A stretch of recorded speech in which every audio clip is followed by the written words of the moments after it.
No, I mean we haven't really, but based on what we see, based on what we know, based on the conversation that we have with clients, no, and based on the probabilities that we are seeing of them migrating, no, and the timing, well, I would say between 10 to 15% in addition to what the demand here in the city is. So if the Last na yan or last na? So if the elecos are saying they have this missionary, ano ba yung tawag doon? Missionary na yung nagko-connect sila even sa mga far-flung barangays. Ano bang equivalent nito sa private DO? Well, in that case, they call it the Situ Electrification Program. No? So, in Bacolod, in Negros, we actually are doing the Situ Electrification Program. In fact, for last year, we deployed close to about 40 million. No? And we reached about 1,500 households in about 30 sitios. No? So, will we continue? Of course we will. No? I mean, that's part, yung missionary, ano naman, there's always this, ano kasi, this how should I say, misinformation, no? Saying pag private, hindi na natin gagawin yung missionary, no? Again, that's an assumption, no? And I mean, if their assumption, they have basis for that assumption, but I wouldn't, I mean, I wouldn't touch that opinion. But as far as we're concerned, again, I mean, in Negros, 40 million in 1 year. In fact, sabi ko doon sa partner natin, which is Seneco, no? Because Seneco is our JV partner in Negros, diba? Sabi ko, kayo, yung 40 million nyo sa Situ Electrification, ilang taon nyo ba nagawa yun? Sabi nila, in the last 5-6 years, baka may call-in question. Ano yun, call a friend?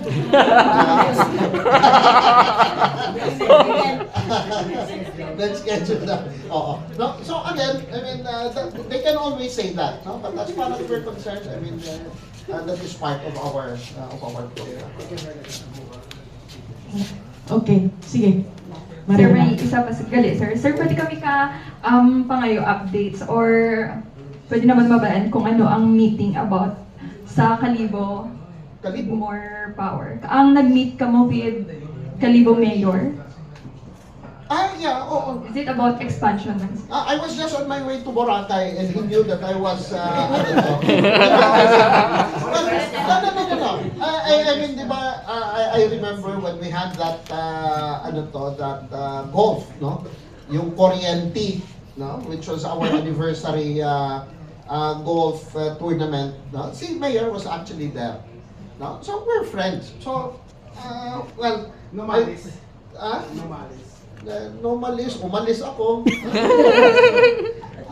Well, people are just putting words into those, But, I mean, as far as I'm concerned, I was on my way to, to Boracay. Kaya lang, bumagyo, na-cut ng 2 days ang aking Boracay. Hindi na na-capture doon. Bumalik ako actually, nagkita ulit kami ni Mayor. No? So, wala na yun sa social media. Thank you. Miss Mai from Panay News. Hello, sir. Good Yes morning. po, morning. Last week, we've read a statement from one of the electric co-ops na wala daw na pungsod. Ano bang pungsod? Wala bang country na may distribution utility competition. So, what's your take on this? I think that's not accurate because there's one. Philippines. Okay. No, seriously, yes. No, I mean that's true, but di ba? I mean, for me, I mean personally, not because you're doing this and then ganyan na lang that you cannot actually innovate and change for the better. No, in fact, the lawmakers when they approved yung overlapping franchise, no, they knew exactly, and I would say there are actually a lot, or not a lot, but a number of organizations that are looking at this now. No, because if this will be successful, and success again, is measured by the satisfaction of your customers of getting the service, no? Then I don't know if this will be a policy later. No? But that's true. I mean, wala. But again, for me, dahil wala, I mean, doesn't mean that, you know. Okay. So, again, isa lang ang focus namin dito. Na if we can give the same kind of service to the customers in the 2nd and 4th district, even if there are overlapping franchise, so be it. Okay. Last question, Sure. promise. Okay. So do you see that giving service is also like competing to the other DU? Well, if you may call competition, if you may call it a competition, yes. No, because again, at the end of the day, kami lang, no? I mean, in More Power, we feel that if nabigay namin itong type of service here in Iloilo, and hindi naman natin sabihin it's perfect, no? I mean, hindi naman natin sabihin na, let's say, 100% talaga. But I would say majority. I mean, most of the people that I talk to, I mean, from residents to business owners to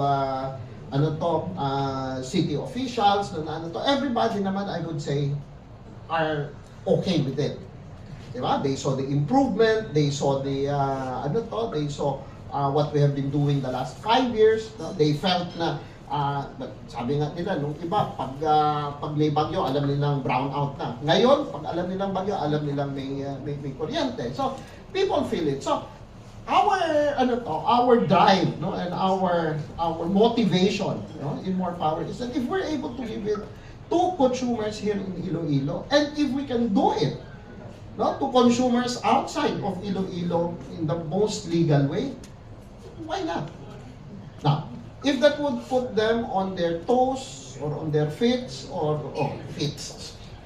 wrong grammar, on their feet, no, F-E-A-T, on their feet, no, to improve and give better service, then well and good. Sino ang mananalo dito? It will be the consumers. Another question, related question from, another question, Hannah from Bombo Radio.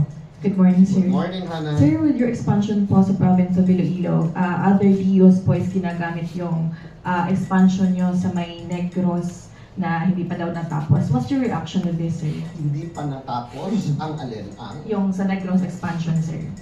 Oh, kasi, well, the same thing as I said here, no? When we came in, well, I don't know if you were part of it, but most of the people thought the following day, ayos na. And I said, no, it's gonna take us 5 years. No, but I would say we delivered. In those 5 years, I don't know if you would agree with me, but we delivered. Everything that we said that what will happen on a year-to-year basis, on the 5th year, na ito ang mangyayari, less brownout, bababa ang rate, systems loss will be down to about 5%, so forth and so on. Nangyari. But it didn't happen overnight. Negros, the same thing. We just came in. 1 year pa lang kami. No? And there's the expectation. That's why sabi ko sa mga tao natin, focus lang kayo. Huwag kayo ma-distract. Lahat ng bashing ako na lang kukuha. No? I mean, I'll absorb it, but kayo, focus kayo. No? Because we have deliverables to deliver, and we have 4 years pa. No? So huwag kayo ma-distract. Yan yung natin now. If they're expecting that it would be overnight, again, I would appeal.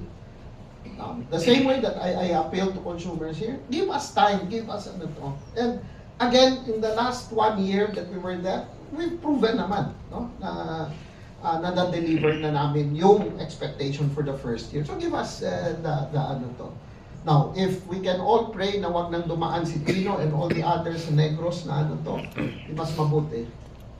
No, but again, we are focused on what we're doing. Thank you po. Sige, last from, sige, next day yun is si Sir Noy. Lahat na lang last. Last. Related Isa pa. sa Ineco. Yes, sir.